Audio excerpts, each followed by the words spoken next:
हिंगोली जिल्ह्यातील तीनही विधानसभा काँग्रेसला मागणाऱ्या काँग्रेसच्या आमदार डॉक्टर प्रज्ञा सातव यांना 3 तालुका प्रमुखांची तरी ओळख आहे काय, असा सवाल करत लोकसभेत त्यांनी महाविकास आघाडीचं काम केलंच नसल्याचा पुनरुच्चार उबाठाचे खासदार नागेश पाटील आष्टीकर यांनी माध्यमांशी बोलताना केला. हिंगोली विधानसभा मतदारसंघात आगामी विधानसभा निवडणुकीच्या पार्श्वभूमीवर राजकीय वातावरण चांगलंच तापू लागलंय. महाविकास आघाडीचा घटक पक्ष असलेल्या काँग्रेसकडून तीनही विधानसभा मतदारसंघात आढावा बैठकही घेतली आहे. त्यानंतर आमदार डॉक्टर सातव यांनी हिंगोलीच्या तीनही विधानसभा काँग्रेसला सोडल्यास आम्ही निवडून आणून दाखवू असा दावा केला होता. त्यांच्या दाव्यातून त्यांनी उबाटा आणि शरद पवार गटाला डिवसल्याचं बोललं जात होतं. त्यानंतर उबाटाचे खासदार नागेश पाटील यांनी प्रसार माध्यमांशी संवाद साधला. यावेळी त्यांना हिंगोली जिल्ह्यातील 3 विधानसभा मतदारसंघ काँग्रेसला सोडण्याची मागणी काँग्रेसचे आमदार डॉक्टर सातव यांनी केली असल्याचं सांगताच त्यांनी डॉक्टर सातवांना 3 तालुका प्रमुखांची नावे तरी माहीत आहेत काय, असा सवाल केला.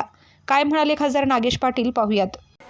मला काही त्याच्यावर कॉमेंट करायची नाही आहे. ते काय म्हणतात काय नाही म्हणतात, त्यांना 3 तालुक्यामधल्या तालुका प्रमुखाची तरी ओळख आहे का, हा विषय आहे.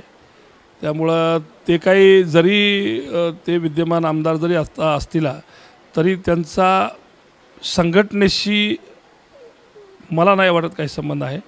पण ठीक आहे, मागणी करायचं त्यांचं काम आहे, ते मागणी करतील. सगळेच पक्ष आपापल्या परीनं मागतायत. आघाडी आहे, मागितलं पाहिजे. पण जे काय